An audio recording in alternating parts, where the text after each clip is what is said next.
Saya pikir kita serahkan ke Pak Albert ya untuk boleh memaparkan materinya apa sebenarnya materi yang mau dia sampaikan, yang mau disampaikan oleh Pak Albert malam ini. Silakan Pak. Oke, makasih Pak Scott. Ya, saya akan memberikan sedikit secara ringkas materi yang sudah saya siapkan untuk melawan posisi daripada Lopez. Tapi di sini memang ada guru-guru saya, di sini ada Pendeta Esra Soru, juga ada Dr. Deking Kadas. Nanti bisa tolong dikoreksi juga jika ada sedikit kekeliruan. Baik, saya akan share screen. Jadi saya ada di posisi bahwa Yesus itu bukan malaikat Mikael. Ini melawan posisinya Bung Lopez. Mengapa saya mengatakan demikian? Karena saksi Yehova memang mengajarkan demikian. Dalam buku mereka, apa yang bisa kita pelajari dari Alkitab, di sana tercatat bahwa Yesus adalah malaikat sebelum datang ke bumi. Saya turun dari surga. Teks yang mereka gunakan itu banyak untuk mendasari bahwa Yesus adalah malaikat Mikael. Misalnya Yohanes 6 ayat 38. Ini dari buku mereka langsung yang saya ambil. Tapi dasar yang mereka gunakan ini lemah sekali. Hanya karena Yesus berkata, "Aku telah turun dari surga." Lalu para saksi Yehova menyimpulkan, Yesus adalah malaikat Mikael. Itu bagaimana ceritanya? Yang turun dari surga itu ada banyak, bukan cuma Yesus sendiri. Para malaikat itu naik turun surga. Misalnya ketika Allah nyuruh si Gabriel untuk menjumpai Maria, bahwa melalui perawan Maria ini akan lahir seorang anak laki-laki. Itu juga si Gabriel turun dari surga. Atau ketika para gembala dijumpai oleh seorang malaikat yang ketika mereka sedang menggembalakan ternak itu, lalu malaikat itu menyampaikan kabar baik, hari ini telah lahir bagimu juru selamat yaitu Kristus Tuhan di kota Daud, itu juga malaikatnya turun dari surga. Kenapa saksi Yehova tidak menunjuk saja malaikat yang menjumpai para gembala itu sebagai Mikael saja? Kenapa harus dituduhkan kepada Yesus? Di mana ayat di dalam Yohanes pasal 6 ayat 38 ini sama sekali tidak menggambarkan seperti tuduhan saksi Yehova itu. Yesus tidak mengatakan aku adalah malaikat Mikael yang turun dari surga. Enggak ada Yesus bilang begitu kok. Jadi ini merupakan dasar yang sangat lemah sekali yang tidak perlu kita tanggapi. Saya mengatakan Yesus bukan Mikael. Dasarnya mana? Banyak sekali. Kalau kita mau memberikan dasar teks-teks suci bahwa Yesus bukan Mikael itu banyak sekali terdapat di Alkitab. Misalnya kita bisa memberikan teks-teks yang menunjukkan bahwa Yesus adalah Allah. Banyak sekali. Yohanes 20:28, Ibrani 1 ayat 8 dan sebagainya. Bisa. Juga ya, ayat-ayat yang menyatakan bahwa Yesus disembah, kemudian Yesus mengampuni dosa, dan sebagainya. Itu bukti bahwa dia bukan Mikael, karena memang Mikael tidak bisa melakukan hal-hal itu. Tapi saya tidak akan pakai ayat-ayat itu. Saya akan gunakan Yohanes 1 ayat 1 sampai 3, lalu kemudian 14. Mengapa saya pakai Yohanes pasal 1? Menurut saya, kalau kita mau membicarakan siapakah Yesus itu, apakah dia malaikat atau siapa, menurut saya teks yang terbaik, kita harus cari ayat yang menunjukkan kapan Yesus itu mulai ada.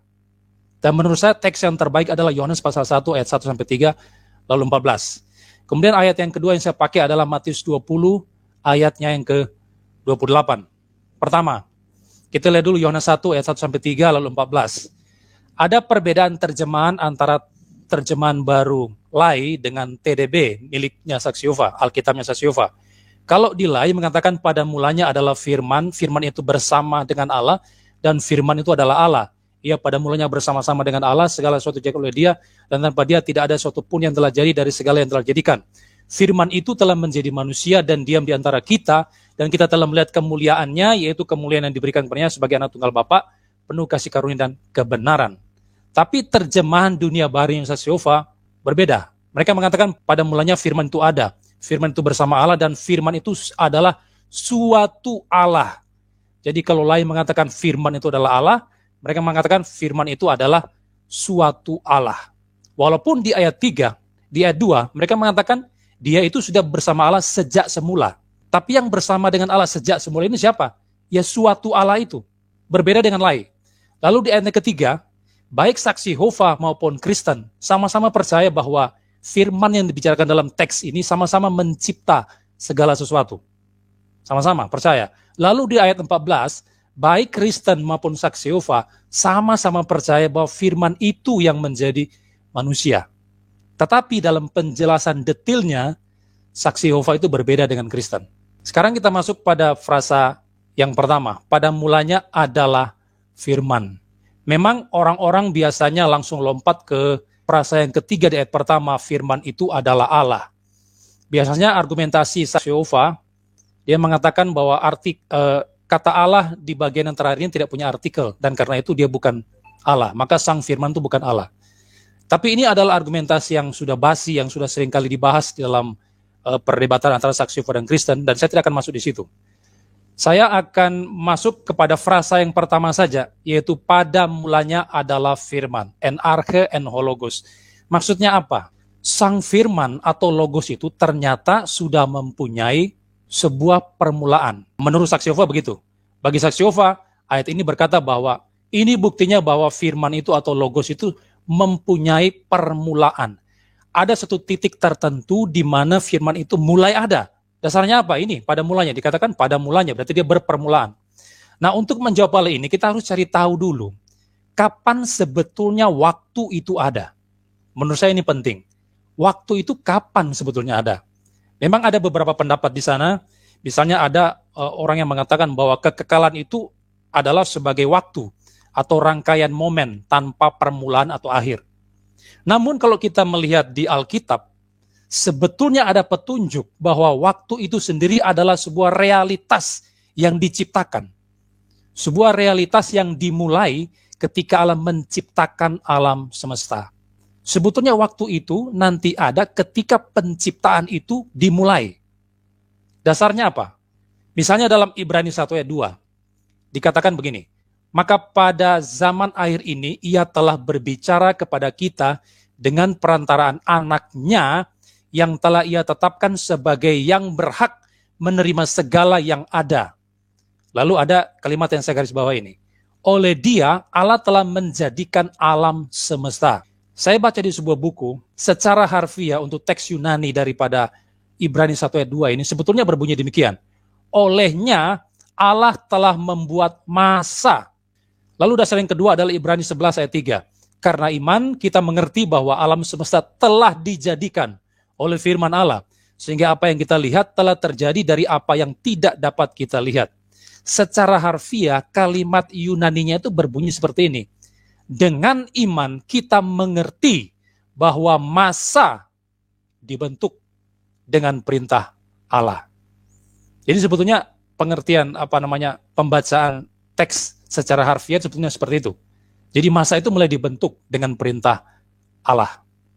Nah, memang ada banyak tafsiran terhadap istilah masa itu, tapi mungkin saya mengikuti ahli perjanjian baru misalnya F.F. Bruce, dia berkata bahwa seluruh alam semesta dari ruang dan waktu memang diciptakan. Demikian. Dan Bapak Gereja seperti Agustinus yang hidup di abad yang keempat, kelima, juga mengatakan demikian, termasuk Louis Berkhof, yang menolak pernyataan bahwa waktu itu sudah ada ketika Allah menciptakan dunia. Belum ada, waktu itu belum ada. Penciptaan itu ada dan bersamaan dengan waktu itu ada. Karena waktu juga diciptakan oleh Allah. Maka, kita harus pahami bahwa dunia dan segalanya yang ada itu diciptakan bersama waktu dan bukan di dalam waktu. Lalu kemudian kita kaitkan dengan Yohanes pasal 1 ayat 3. Teksnya berkata, segala sesuatu dijadikan oleh dia dan tanpa dia tidak ada sesuatu pun yang telah jadi dari segala yang telah dijadikan. Rupanya Yohanes mencatat ayat 3 ini setelah ayat yang pertama tadi, pada mulanya adalah firman. Ayat 3 ini ada setelah ayat yang pertama. Jadi penciptaan itu terjadi setelah kalimat pada mulanya adalah firman. Maka sebelum itu belum ada penciptaan itu sama sekali. Lalu yang ada apa? Ya firman itu. Firman itu yang ada sebelum penciptaan segala sesuatu. Dan firman itu dikatakan pros dengan Allah. Menjalin persekutuan yang intim secara personal dengan Bapa di sana. Jadi yang ada sebelum penciptaan siapa? Firman dan Bapa di sana. Sebelum penciptaan segala sesuatu. Lalu yang kedua, kata dijadikan di dalam ayat 3 ini, atau penciptaan ini apa sebetulnya? Meliputi apa saja? Kata segala sesuatu di Yohanes 1 ayat 3 itu ada kata Yunani panta. Itu berarti segala sesuatu itu diciptakan di luar dari sang pencipta itu sendiri. Jadi kita tidak bisa mengaitkan atau memasukkan sang pencipta itu di dalam ciptaannya itu. Tidak bisa. Lawang dia pencipta kok, bagaimana dia masuk di dalamnya? Tidak mungkin. Sang pencipta itu tidak bisa termasuk di antara seluruh ciptaan tersebut. Sang pencipta itu adalah pengecualian dari segala yang tercipta. Lalu yang ketiga, ada kata-kata segala sesuatu di dalam Yohanes pasal 1 ayat 3. Maksudnya apa? Memang tidak dijelaskan secara detail di dalam ayat 3 ini, tapi kita bisa merujuk kepada Kolose 1 ayat 15 dan 16. Kata segala sesuatu itu mencakup segala sesuatu yang ada di sorga. Yang di sorga apa itu? Ya termasuk malaikat, makhluk-makhluk roh itu, termasuk siapa? Ya Mikael itu. Dan yang ada di bumi, siapa di bumi? Manusia, tumbuh-tumbuhan, hewan, semua.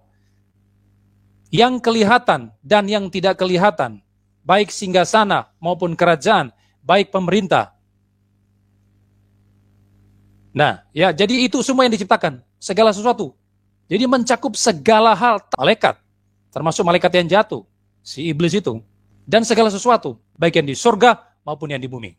Jadi ini yang perlu kita pahami. Maka frasa pada mulanya adalah firman dalam ayat Yohanes 1 ayat 1a, itu tidak bisa dimengerti bahwa sang firman atau Yesus itu adalah suatu makhluk tertentu yang memiliki permulaan. Tidak bisa. Kenapa? Karena segala makhluk termasuk malaikat si Mikael itu baru muncul di ayat 3. Di sana mereka diciptakan. Maka frasa itu memiliki sebuah rujukan khusus. Ketika alam semesta yang memuat ruang dan waktu ini menjadi ada, Kristus sang firman telah terlebih dahulu ada sebelum ruang dan waktu itu ada. Kalau Kristus ada sebelum segala sesuatu, maka kesimpulannya adalah dia ada di dalam kekekalan masa lampau. Kenapa? Belum ada waktunya kok, waktu belum diciptakan. Dan karena Kristus ada di dalam masa lampau yang kekal, maka itu memunculkan sebuah konsekuensi lain. Apa? Berarti dia itu adalah Allah. Kenapa? Karena Allah itu adalah pribadi yang kekal. Dengan demikian, terjemahan baru dari Lembaga Alkitab Indonesia itu sudah betul ketika lain menerjemahkan firman itu adalah Allah dalam ayat 1c. Sudah benar, karena itu sesuai dengan konteksnya. Firman yang adalah Allah itu yang kemudian menjadi manusia untuk melaksanakan karya penebusan di ayat 14. Maka yang menjadi manusia di sini bukanlah Mikael. Sudah pasti bukan malaikat yang jadi orang di sana. Sudah pasti karena Mikael mempunyai permulaan. Kapan dia dimulai? Ketika dia dicipta di ayat ketiga tadi. Sementara Yesus sudah pros dengan Bapa, sudah bersama Bapa sebelum penciptaan segala sesuatu. Karena itu Mikael itu diawali dengan waktu melalui penciptaan. Tapi sang firman itu pasti pribadi yang berbeda dengan Mikael. Karena dia bukan dicipta, tetapi sebaliknya dia mencipta si Mikael itu. Jadi kita tidak bisa menerima terjemahan dunia baru dari Saksi Yehova yang mengatakan frasa ketiga itu firman itu adalah suatu Allah. Ini sebuah terjemahan yang bukan saja melawan konteks daripada teks tersebut, tapi Saksi Yehova di sini telah berlaku kurang ajar terhadap firman Tuhan. Kenapa? Karena mereka sudah mengedit sukanya sendiri Alkitab. Teks-teks Yunani itu diedit semaunya sendiri. Dan itu melawan konteks yang ada.